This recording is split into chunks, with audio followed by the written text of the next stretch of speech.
no, I'm not surprised because they're your students, but I'm very impressed. Really quick, Beth suggested I give everyone a disclaimer before I read this essay. This essay is called The 90-Minute Slow Jam Tape. Does anybody know what a slow jam tape is? Yeah. Okay, yeah. See, I can tell who grew up in the 80s and 90s. So it's adapted from an essay in my memoir. And the memoir really, second half of the memoir is really tightly focused on adolescent stuff from the late 80s through the mid 90s. And one of the things we would do back then is record on cassette tapes, right? They were normally 45 minutes per side. And a lot of people would make tapes strictly of ballads, slow songs. And if you were into R&B like I was, so my ballads would not be from Hart and Phil Collins, whoever, it'd be R&B slow jams, okay? So this essay is called The 90-Minute Slow Jam Tape, so you guys can picture the tapes as to slide into the tape deck, right? Yes. Perfect, okay, here we go. I recognize the keyboard riff instantly. A sprinkle of notes on a synthesizer set to harpsichord. My cue. I placed my left hand on her right hip as Kenny Green, the lead singer from Intro, a standout 90s R&B band, told his girl to sit back and enjoy the ride. One of a kind love. Deep in the slow jam section of Intro's debut album. Best track on the whole CD if you asked me, and a lot of people did. By senior year, I had established myself as my high school's leading slow jam scholar. If you needed advice on how to turn a Maxell cassette tape into a seduction soundtrack, I could help guide you. Now, in terms of actually having sex, I was as clueless as I was eager. But I knew my way around R&B ballads. That's how you do it. When you get right down to it, me and you. Yes, she was still talking as I pulled her into me. I kissed her mid-sentence with my eyes open because I wanted to witness this moment as we lived it. I unhooked the straps of her overalls. I unhooked the straps and watched her overalls fall to the floor and puddle at her feet. Her shiny navy blue bra matched her underpants. She pulled my Tommy Hilfiger golf shirt over my head and dropped it next to her clothes. Then went my undershirt. I'm so in love, I'm at the point of no return. Kelly and I were never a couple, just two teens who spent our final year of high school in each other's orbit. By October, I was sprung on her. I'd spice up our aimless teenage phone conversations by reading my bad high school poetry. She was just as infatuated and a lot less subtle. One day that fall, she found me in the cafeteria and handed me a condom. A souvenir from a gym class trip to a sexual health clinic. I told her secrets I kept from everyone else about how my dad's death in September had devastated my whole family. 2 days after I turned 18, she cornered me near her locker and gave me a long, soft kiss. A birthday present. Still, we never officially got together. In March, I started dating a girl from another school. Kelly waited her out. By April, she had found some kind of little boyfriend or something. I waited him out. Exams finished in June, and my first college football training camp was set to start in August. We each entered summer break single. Kelly and I were like Prince in his epic slow jam, Do Me Baby. Shout out if you know that song. In his epic slow jam, Do Me Baby, just looking for a reason. Thursday night, first week of July, the phone rang at my house. I'm off work tomorrow and everybody else is out of the house, Kelly said. Do you want to come by? I could have teleported myself to her doorstep that exact moment. Instead, I took the bus the next morning.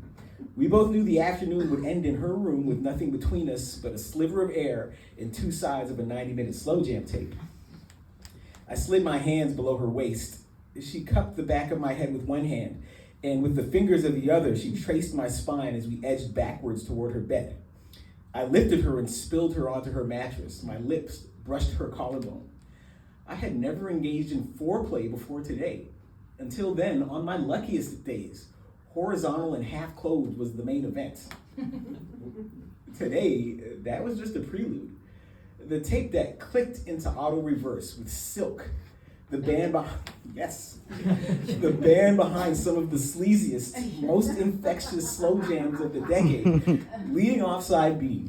This tape would take us where we needed to go. So I zoned in on the moment. Her body, taut and smooth, the sweeping curve of her thigh in the soft sunlight, her scent, faint and floral, the perfume she'd applied because she knew we'd wind up right here. My lips on her earlobe, her lips on my earlobe, my mouth, my neck. She snaked her hands below my waist.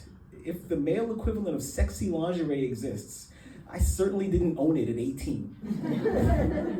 So when Kelly slid her fingers under my denim shorts, she ended up with 2 hands full of my newest and brightest Hanes tidy whites. She circled her hands to the front of my waist and tugged at the elastic. I tried to act calm the way white football coaches tell you to after you score a touchdown. Don't celebrate. Act like you've been there before. So I pretended to know my way around a situation I had never even sniffed. My database of slow jams provided no guidance. In that world, the girl was always the virgin. When Betty Wright or Janet Jackson or High Five sang about losing virginity, the dude was always the mentor, coaching the girl through a life milestone. He had already picked up experience somewhere, but nobody ever sang about where he started. I kissed her cheeks, brought my lips to her ear and whispered, "Do you have a condo?" "No," she said. "You didn't bring one?" "Nuh-uh," I said low, still kissing that spot where jawbone meets earlobe. "I thought you had some." "What happened to the one I gave you?" "I don't know," I said. "That was October."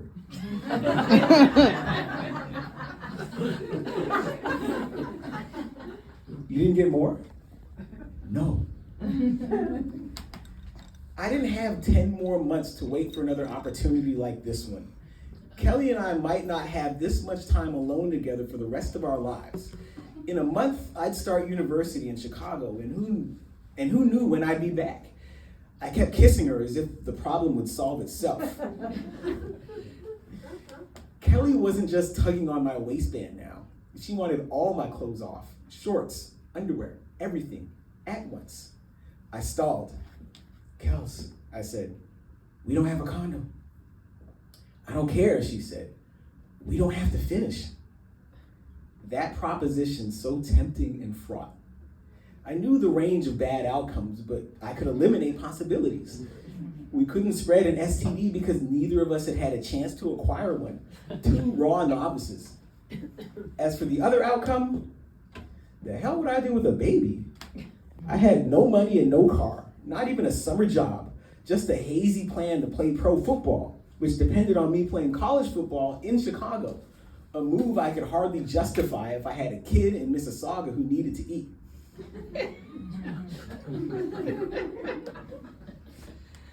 That thought flashed through my mind in half a second, and pride says to tell you that I weighed it all calmly, then made a principled decision to end the episode.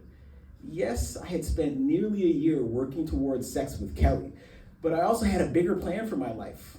I couldn't redo the admissions process or balance school and football and a job that could keep a baby diapered and fed.